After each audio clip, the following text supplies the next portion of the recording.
Season 2 of Netflix Cyberpunk Edgerunners isn't happening, according to CD Projekt Red, and that's got some fans feeling a little upset. But there's a good thing. There's a good reason for this, and it is a good thing because it creates a sense of hype. It also creates a sense of wonderment that there's a story that can be told in a single setting without needing to draw things out for an endless amount of seasons that start to get a little boring.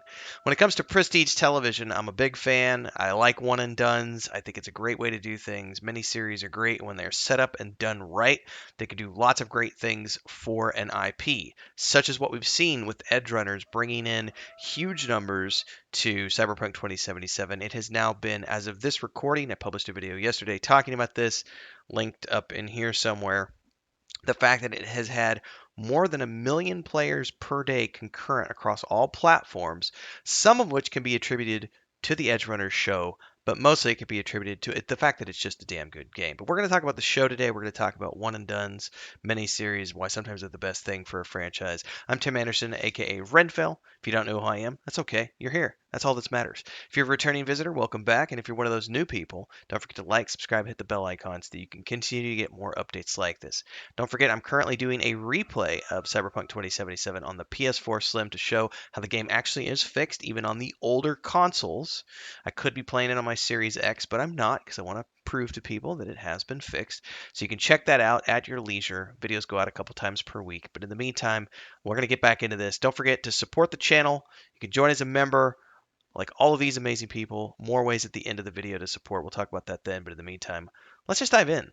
So, uh, Edgerunners has been a really good show if you like anime. Now you do kind of have to like anime a little bit. It's not as palatable as Arcane was, like in terms of visuals, because the story's here. The story is great, but story aside, the visuals are very.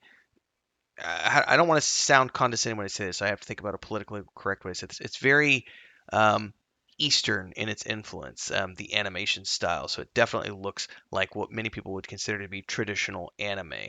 I'm not a huge anime nerd, so I don't know if there are other ways to other terminology to describe this, but it looks very. Can I say Asian? It looks very Asian. It looks very Eastern. I'm just trying to be polite when I say that, but it definitely looks like a traditional anime. But who cares? It's a great show. Now Arcane broke it down a little bit because they had a far more like Western art style that was far more generalized and I think did a better job at bringing people like myself in who were like, I don't necessarily like the anime style, but I like good animated features.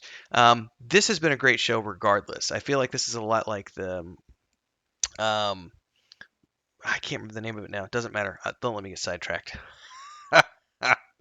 It says here, fans are worried about having their hearts broken all over again in a second season, but they can now have their hearts broken on an altogether different way, as CD Projekt Red has confirmed there are no plans for a second season. Um, Hanma told Famitsu, he says, I personally would like to continue to work with Japanese studios to produce more anime in the future, partly because we have received very good feedback. However, just to be clear, Cyberpunk Edgerunners was planned as a standalone work, so there was no such thing as we are actually working on a season 2 in the background. Um, he said if there were to be a continuation of the anime at some point in the future, it wouldn't be something like a season 2 for Edgerunners, but something completely different. Says here, this revelation should come as no surprise to fans and viewers who finished the anime and burst into tears whenever a song played. Despite the fact that the critical reception spilled over into 2077, giving the long-troubled game a second life with a humongous boost in concurrent players on Steam. Overseas, people say that the anime has given CDPR a second chance. We are grateful to Studio Trigger for giving us the chance to enjoy the story of V and Johnny Silverhand after watching the anime. Now, I'm a big fan of the one and done franchises, these miniseries. So, there is an example of this outside of science fiction and fantasy. Well, it's not really outside this science fiction. The Watchmen miniseries that HBO did. Um, it was a one and done, and a lot of people wanted more Watchmen. They said, "Oh, it was an amazing. Please give us more. This was some of the best television we've ever seen." And the showrunners came back and said, "No, it was a one and done thing. We love the fact that you loved it. We love the fact that it earned a bunch of awards. We love the fact that you love the Watchmen, but it's a one and done thing. We don't need to do more. I think the way they did the Witcher anime, which told the story of Gerald's predecessor, um, when he was younger, being a one and done miniseries was a very good way to do. Obviously, there are more stories that can be told in the Witcher universe, but they can do those in other animated features. I think the one thing that, say, the Castlevania show suffered from was the fact that the storyline started to get a little drawn out as it went over time, and it started to get a little watered down, and it started to sound, a little boring and a little repetitive in some ways. And I just said started like I'm entertained. Water started. Um, I think that Edgerunners did what it was supposed to do, which is tell a story in the cyberpunk universe.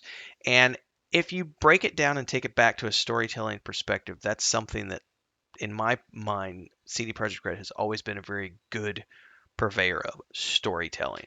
They've always told good stories. Yes, they fucked up the launch of Cyberpunk 2077. I think everyone knows that. They know it. They realize it. They've done everything they can to make it right with people.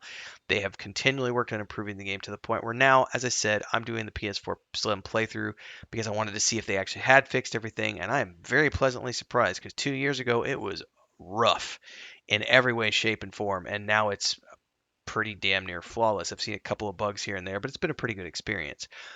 So telling good stories has always been what this studio has always been about, starting with the very first Witcher game and going through the Witcher series and now getting into this new franchise. The fact that they already have a DLC coming out shows that they want to continue telling the story. We've got Keanu Reeves involved for that DLC, so he's on board to help continue in a great story. We saw them being willing to invest the money into creating this standalone TV show, which shows their investment into good story. And I think for me, that is something that's very, very important. It says, though there are no plans for a second season of Edgerunners, Hanma said he'd personally like to continue producing anime in the future with Japanese studios because of the positive feedback that Edgerunners receive. Somebody said, I'd vouch for, the writer here said, personally, I'd vouch for a Witcher anime by animation studio Mappa, given its work on epics such as Attack on the Titan's final season and the second season of the Vinland Saga, but they're currently really, really busy. Says if the news has you down the dumps, you can take solace in knowing that this Black Wallace resolution doesn't mean the end of the Cyber Rainbow. Outside of Phantom Liberty, the first major expansion for 2077 is coming out. I don't want to say soon, eventually. The DLC is coming next year. Although it is skipping last gen consoles, there is also a novel coming, set to release in August of 2023. And it says it follows a former ragtag group of misfits who are tasked with smuggling an artifact from a Militech convoy. So it's going to be just an interesting, fun little romp. It's not going to necessarily be about any of the main characters that we know, although they may throw some, Easter eggs in there for the hardcore fans of the series. At the end of the day, I will say one thing that has been refreshing to me is I came into Cyberpunk 2077 not having ever touched the tabletop component. I can say that the game, the anime, I'll read the upcoming novel. All these things are making me want to go out and get the tabletop now to play it with my friends because it's a cool world. Night City is really awesome. And I love the idea of actually immersing myself more and more into this universe. I'd love to hear your thoughts below. If you're like me and you are glad that Cyberpunk 2077 is getting a second chance and you really loved Edge Runners and you're going to go play the game now because of it, like, subscribe, hit the bell icon, follow along with all the things I'm doing here. Support the channel. You can easily do so on a video like this. Just join as a member of the Adventurers Guild down there. A lot of cool perks for members. You can also do a super thanks. It's one and done. Anytime you see me live, I do live streams every single day, or on a premiere, you can do super chats and stickers.